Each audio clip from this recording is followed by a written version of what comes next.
Hello friends, your academic services private limited में आपका स्वागत है। चाहे वो किसी तरह से टेक्स्ट को डिलीट करना हो, नया टेक्स्ट डालना हो, पुराना टेक्स्ट हटाना हो, ये सभी चीज़ें आप टेक्स्ट एडिटिंग में कर सकते हैं। इसके अलावा वर्ड पैड आपको बेसिक फॉर्मेटिंग से रिलेटेड भी काफ़ी सारे टूल देता है। इन सब टूल्स की जानकारी अब हम लेते हैं। सबसे पहले देखिए, मैंने कुछ सैम्पल टेक्स्ट यहाँ टाइप किया हुआ है। इस टेक्स्ट को सिलेक्ट करके हम इस पर किसी भी तरह का करेक्ट कर सकते हैं। सबसे पहले हम होम टैब की जानकारी लेंगे।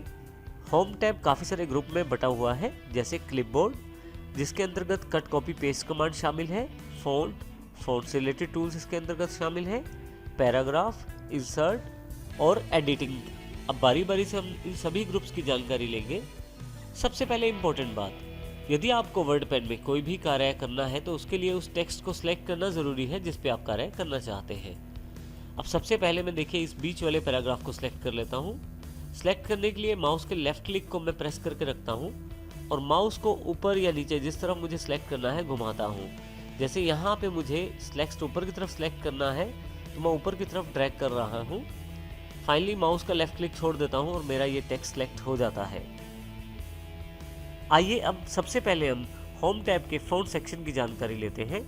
फ़ॉन्ट सेक्शन में काफ़ी सारे कमांड्स अवेलेबल हैं। सबसे पहले फ़ॉन्ट फैमिली। देखिए यहाँ पे जब भी आप अपने माउस का कर्सर किसी कमांड पे रखते हैं तो उसकी एक टूल टिप आपके पास अवेलेबल हो जाती है। जैसे यहाँ फ़ॉन्ट फैमिली जो ये जानकारी दे रहा है कि यहाँ से फ़ॉन्ट चेंज कर सकते हैं आप। यहाँ दिए गए ड्रॉप डाउन बॉक्स को मैं क्लिक करता हूँ तो मेरे पास काफ़ी सारे फ़ॉन्ट अवेलेबल हो जाते हैं। अब देखिए जैसे जैसे माउस को मैं फ़ॉन्ट्स पे लेके जाऊँगा उस तरह का फ़ॉन्ट का स्टाइल मेरे पास प्रीव्यू के रूप में मेरे डॉक्यूमेंट में अवेलेबल हो रहा है। जो फ़ॉन्ट मुझे चाहिए उस पर मुझे केवल क्लिक करना है। जैसे यहाँ मैं ब्रिटेनिक बोल्ड को क्लिक कर देता हूँ तो देखिए मेरे पास फ़ॉन्ट एप्लीकेबल हो गया है। इसी तरह से साइज़ चेंज करने के लिए बिल्कुल साथ में साइज़ का बॉक्स है। यहाँ से मैं ड्रॉप डाउन पिक करके साइज़ सेलेक्ट कर सकता हूँ। माउस मूव करते ही साइज़ में भी बदलाव आप देख सकते हैं प्रीव्यू के रूप में। जिस साइज़ को मैं चाहता हूँ उस साइज़ को एप्लीकेबल करने के लिए क्लिक कर देता हूँ। साइज़ बदलने के लिए आप ग्रो फॉन्ट और श्रिंक फॉन्ट का इस्तेमाल भी कर सकते हैं। जैसे ही मैं ग्रो फॉन्ट पे क्लिक करता हूँ आप देखेंगे कि साइज़ फॉन्ट का बढ़ रहा है। यहाँ पे आप नंबर भी देख सकते हैं, साइज़ के साथ बढ़ रहा है। इसी तरह से यदि आप श्रिंक फॉन्ट को क्लिक करते हैं तो साइज़ कम हो रहा है। यहाँ पे आप देखिए नंबर भी यहाँ पे कम हो गया है। इस प्रकार से ग्रो फॉन्ट और श्रिंक फॉन्ट के द्वारा साइज़ को बड़ा और छोटा आप कर सकते हैं फॉन्ट के। इसी के साथ आपके पास बोल्ड ऑप्शन अवेलेबल है जो अक्षरों को मोटा कर देगा कुछ इस तरह से। इसी तरह से इटैलिक, हल्के से टेढ़े अक्षर दिखाई देने शुरू हो जाएंगे। यू से नीचे अंडरलाइन अवेलेबल हो जाएगी। स्ट्राइक थ्रू से आपके पास अक्षरों के बीच में एक लाइन हो जाएगी जो एक स्टाइल को रिप्रेजेंट करेगी, जो कि स्ट्राइक थ्रू है। आप इनमें से किसी भी ऑप्शन को यहीं से ऑन ऑफ कर सकते हैं। अर्थात यदि आप बोल्ड पे क्लिक करते हैं यहीं से बोल्ड एनेबल हो जाएगा और दोबारा बोल्ड पे क्लिक करने पे बोल्ड डिसेबल हो जाएगा फॉन्ट के ऊपर। तो इस प्रकार आप अपने इन ऑप्शंस को एनेबल और डिसेबल कर सकते हैं। अगला ऑप्शन हमारे पास है सबस्क्रिप्ट का। सबस्क्रिप्ट का एग्जांपल समझने के लिए सबसे पहले हम एक टर्म लिख लेते हैं यहाँ पे, log 10।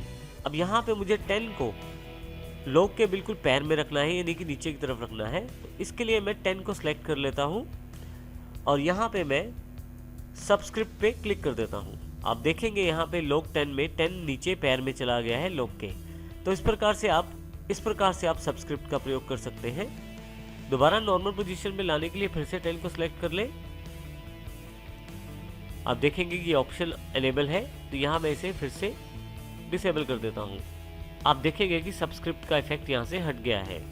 नेक्स्ट कमांड हमारे पास सुपरस्क्रिप्ट की है। मान लीजिए मुझे 2 की पावर 8 यानी कि 2⁸ करना है, तो मैं 8 को सिलेक्ट कर लेता हूँ और यहाँ पे सुपरस्क्रिप्ट में क्लिक कर देता हूँ। आप यदि यहाँ ध्यान से देखें तो 2⁸ हो गया है, यानी कि 2 की पावर 8 दिखाई दे रहा है। यदि आप सुपरस्क्रिप्ट के इफेक्ट को हटाना चाहते हैं तो फिर से सुपरस्क्रिप्ट को क्लिक कर दीजिए, आपके पास वही नंबर वापस आ जाएगा। इस प्रकार से आप सुपरस्क्रिप्ट और सबस्क्रिप्ट का प्रयोग करते हैं। नेक्स्ट ऑप्शन हमारे पास टेक्स्ट हाईलाइट कलर के रूप में है। यहाँ मैं किसी भी टेक्स्ट को पहले सिलेक्ट कर लेता हूँ। यहाँ मैं कॉर्नर पे क्लिक करके ड्रॉप डाउन बॉक्स पे किसी भी कलर को सिलेक्ट कर सकता हूँ। जो कलर मैं सिलेक्ट करता हूँ वो एक टेक्स्ट हाईलाइट कलर के रूप में बैकग्राउंड में अवेलेबल हो जाएगा। मैं अपने टेक्स्ट का फ़ॉन्ट का कलर यानी कि अक्षरों का रंग भी बदल सकता हूँ। इसके लिए मैं टेक्स्ट सेलेक्ट कर लेता हूँ, फ़ॉन्ट कलर का चुनाव करता हूँ ड्रॉप डाउन बॉक्स से। अब देखिए जैसे जैसे कलर को मैं सिलेक्ट कर रहा हूँ वैसे वैसे मेरे पास फ़ॉन्ट का कलर भी चेंज हो रहा है। मैं फ़ॉन्ट कलर चूज़ करके क्लिक कर देता हूँ। यदि आप फिर से नॉर्मल फ़ॉन्ट का कलर चाहते हैं तो आप सिलेक्ट कर लें और यहाँ ड्रॉप डाउन बॉक्स से ऑटोमेटिक क्लिक कर दें। इसी प्रकार से यदि आप हाईलाइट नहीं चाहते करना, सिलेक्ट कर लें टेक्स्ट को और नो कलर पे क्लिक कर दें। इस प्रकार से आप टेक्स्ट को हाईलाइट और फ़ॉन्ट का कलर भी चेंज कर सकते हैं। नेक्स्ट सेक्शन जो हमारा रिलेटेड है वो है पैराग्राफ से रिलेटेड। पैराग्राफ में काफ़ी सारे ऑप्शन पैराग्राफ की स्टाइल और सेटिंग से रिलेटेड संबंधित हैं। इन ऑप्शंस को अप्लाई करने के लिए सबसे पहले हम कुछ पार्ट टेक्स्ट का सिलेक्ट कर लेते हैं। अब यहाँ पे हमारे पास सबसे पहले डिक्रीज इंडेंट और इंक्रीज इंडेंट के दो ऑप्शन अवेलेबल हैं। यदि मैं इंक्रीज इंडेंट करता हूँ तो आप देखेंगे कि जो टेक्स्ट है वो राइट साइड मूव होना शुरू हो गया है और उसकी सेटिंग जो है राइट साइड की तरफ मूव हो गई है। और यदि मैं डिक्रीज इंडेंट करता हूँ तो फिर से मैं इसे वापस अपनी पोजीशन पे ला सकता हूँ। तो इंक्रीज इंडेंट और डिक्रीज इंडेंट का प्रयोग करके आप टेक्स्ट को राइट या लेफ्ट में मूव कर सकते हैं। नेक्स्ट हमारे पास अवेलेबल है लिस्टिंग। यदि मैं यहाँ क्लिक करूँ तो मेरे पास लिस्टिंग अवेलेबल हो जाएगी। यदि आप ध्यान दें तो यहाँ जो टेक्स्ट सिलेक्टेड है उसके आगे डॉट्स अवेलेबल हो गए हैं। और यहाँ यदि मैं कॉर्नर के ड्रॉप डाउन बॉक्स पे क्लिक करूँ तो मैं नंबर लिस्टिंग भी ले सकता हूँ, कैरेक्टर लिस्टिंग भी ले सकता हूँ और डॉटेड लिस्टिंग भी ले सकता हूँ। यदि मैं लिस्टिंग नहीं लेना चाहता तो यहाँ मैं नन करके उसे हटा भी सकता हूँ। नेक्स्ट ऑप्शन हमारे पास लाइन स्पेसिंग से रिलेटेड है।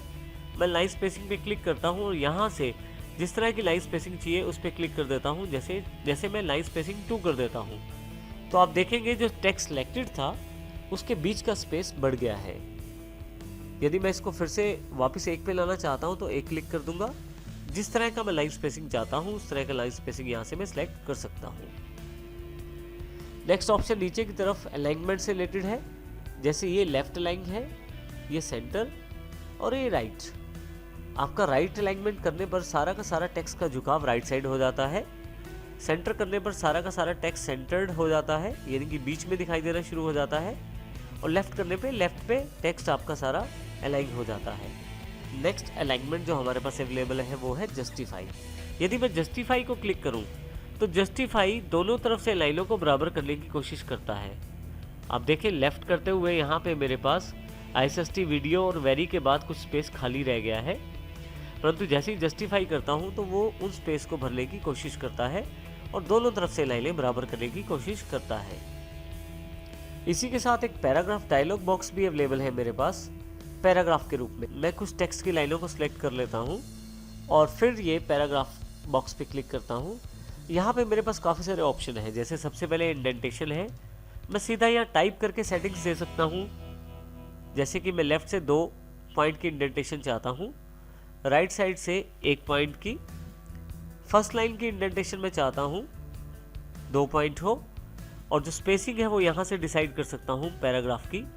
तो इस वक्त ये जो सेटिंग्स हैं जो मेरे पास टेक्स्ट सिलेक्टेड है इस पे अप्लाई होंगी। इसके अतिरिक्त मैं अलाइनमेंट भी डिसाइड कर सकता हूँ, लेफ्ट राइट या जस्टिफाइड। मैं यहाँ लेफ्ट सेलेक्ट कर लेता हूँ। फाइनली मैं इसे ओके कर देता हूँ। तो जैसा मैंने पैराग्राफ का सेटिंग किया है बिल्कुल वैसी ही सेटिंग मेरे पास अवेलेबल हो गई है। इस प्रकार आप पैराग्राफ से टाइप करके सेटिंग्स को चेंज कर सकते हैं।